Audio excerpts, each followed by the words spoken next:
দক্ষিণ এশিয়ার সবচেয়ে মর্যাদাপূর্ণ ফুটবল আসর সাফ চ্যাম্পিয়নশিপ। এই আসরের জন্য প্রস্তুত করা হচ্ছে ঢাকার জাতীয় স্টেডিয়াম। আগামী 4 নভেম্বর থেকে 17 নভেম্বর এই 13 দিন ঢাকার আকাশে বাতাসে বাজবে ফুটবলের দামামা। দক্ষিণ এশিয়ার সবচেয়ে বড় এই লড়াইয়ের সাক্ষী হচ্ছে দেশের রাজধানী ঢাকা। সময়ের চাকা যেন ফিরিয়ে নিয়ে যাচ্ছে 2018 সালের দিকে। সেবারের আয়োজক ছিল বাংলাদেশ। এবার সেই ইতিহাসের পুনরাবৃত্তি।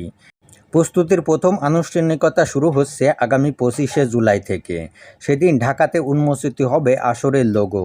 এরপর 1 আগস্ট ভুটানের থিম্পুতে অনুষ্ঠিত হবে গ্রুপিং ও ড, যেখানে নির্ধারিত হবে কার সঙ্গে কার লড়াই।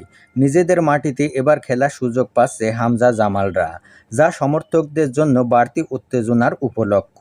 2003 সালে প্রথমবার সাফ আয়োজন করে শিরোপা ঘরে তুলেছিল লাল সবুজের প্রতিনিধিরা। সেই গৌরবগাথা আজও অমলিন। 2009 সালে দ্বিতীয়বার আয়োজক হয়ে সেমিফাইনাল খেলে বাংলাদেশ।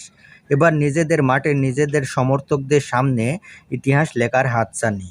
ইতিহাসের মঞ্চে এখনও একচ্ছত্র আধিপত্য ভারতের।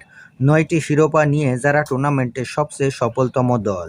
ভারতের সেই দুর্গে দুবার হানা দেওয়া একমাত্র দেশ মালদ্বীপ। 2008 ও 2018 সালে দুবার শিরোপার মুকুট পড়েছিল দ্বীপরাষ্ট্রটি। আর বাংলাদেশ ছাড়া একবার করে শিরোপার স্বাদ পেয়েছে আফগানিস্তান ও শ্রীলঙ্কা। 2013 সালে আফগানিস্তান এবং 1995 সালে শ্রীলঙ্কা শিরোপা জিতেছিল। সেই সমীকরণের মাঝেই এবার নতুন করে স্বপ্ন বুনছে হামজা জামালরা। নিজেদের মাঠে নিজেদের দর্শকদের সামনে আরেকটি ইতিহাস গড়ার স্বপ্ন।